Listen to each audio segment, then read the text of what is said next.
Also, was any of the analysis and the recommendation of tandem parking sort of the practical reality of it? Because we have some of that now where people block in and people walk around the park and walk in the community center asking, is anyone's car, whose car is that kind of thing? Did you observe any of that, or how would that be managed? I suppose it'd be managed the same as it is now. We looked at it from the standpoint that it's an area we weren't going to be able to correct, or maybe we wouldn't recommend correcting it, because if we did, let's say you shorten those spaces and gained yourself another 20 feet of green space along the road, and we did both of the parking lots, well, now you're back down to a net zero, and you have the same parking issues you had before. Granted, you'd have fewer people looking for the owner of the car that's blocking them in. So we left them there in order to... Okay.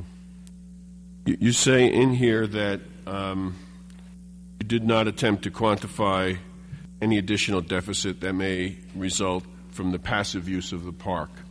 And I assume by that you mean people going to take a walk on the track, people using did that also include the use of the community center? Yeah, what we're saying there is that the passive uses of the park didn't change by this dramatically.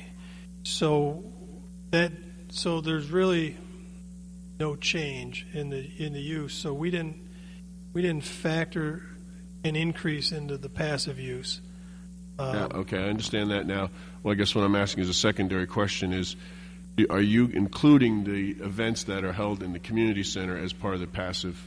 No, we did not assume.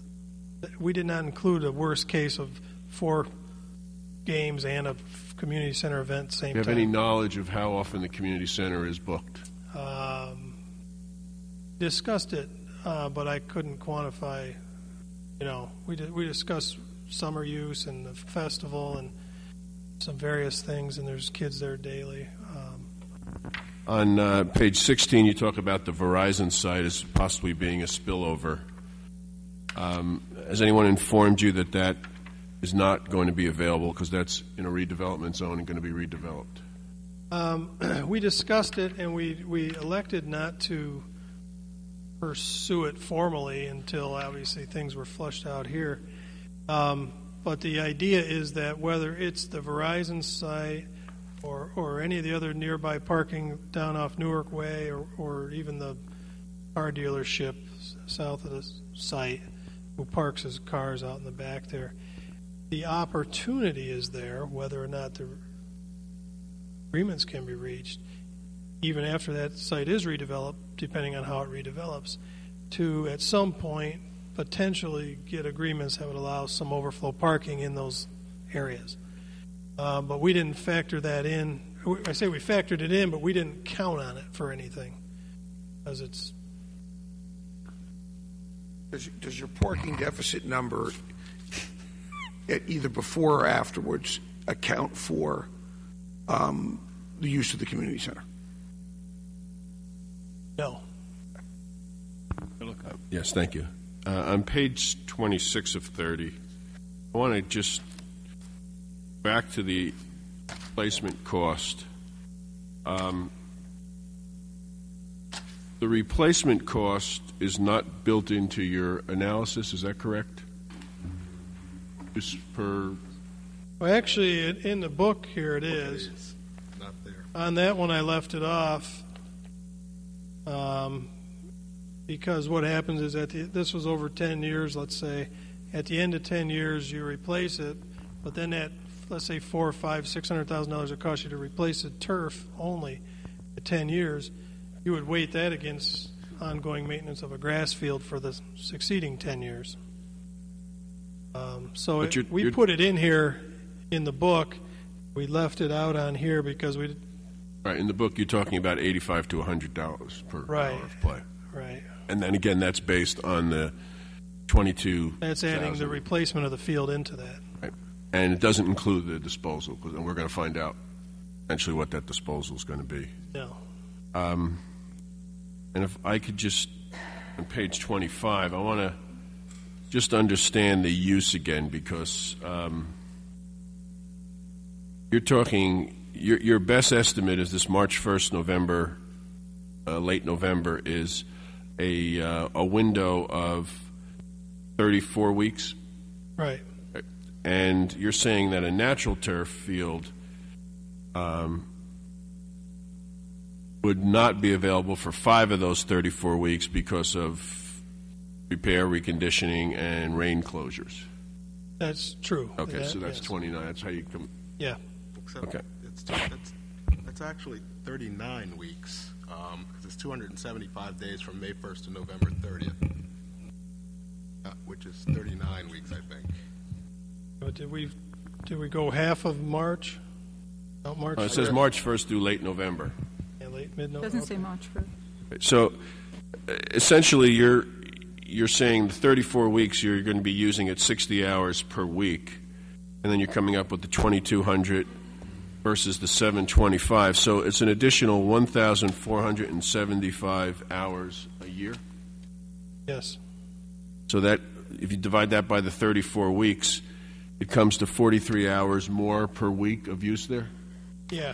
It was. I think it was 20 to 25. Well, we use the low end 20 to 30. We use the 20 for the natural grass hours a week. We used the synthetic. We used 60. 60. Okay. And just I want to go again to the numbers on Figure 3. If your recommendation, the recommendation that is before us. Yeah. Can I jump in there while we're still on the hours? When we talked about the reality of the use of the 2,200 hours, that was only 9 a.m. to 10:30 p.m. Saturdays and Sundays. It was we only counted 1 hour per day from 8 to 3 on weekdays, and then again from 3 to 10:30 p.m. on the evenings. Okay. So we really didn't overload that during those kind of off-peak hours with that 60 hours a week number. So that probably is a lot better number than. Oh, but let's go through that again because I'm not sure. I think you did it the opposite way. You're saying that on Saturday and Sunday, 9 a.m. to 10:30 p.m. Right. And then on Monday through Friday, 3 p.m. to 10:30 p.m. plus 1 hour between the period of 8 a.m. and 3 p.m. Right. Right. And Figure 3, if we could just do the cost before us for everything in the preferred option, Phase 1, is $2.575 million. Is that correct? Yes, although I have an update on that. Working with the lighting people, we believe we can take another $60,000 out of that lighting number because I think we double dipped on the footings, foundations. So that would go down by $60,000 to essentially an even $2.5 million. 2.515. And then if you added alternate number 1, that's another $140,000. Yes. And if you subtracted alternate 1, you subtract $52,000, right? So you're still talking. Now you're talking roughly $2.515 million. And if we did everything in on Figure 2, the amenities options, that would be another $484,000. Yes. So essentially, we're talking of about an even $3 million for the soup to nuts. Yes. All right, I'm anxious to get the public involved.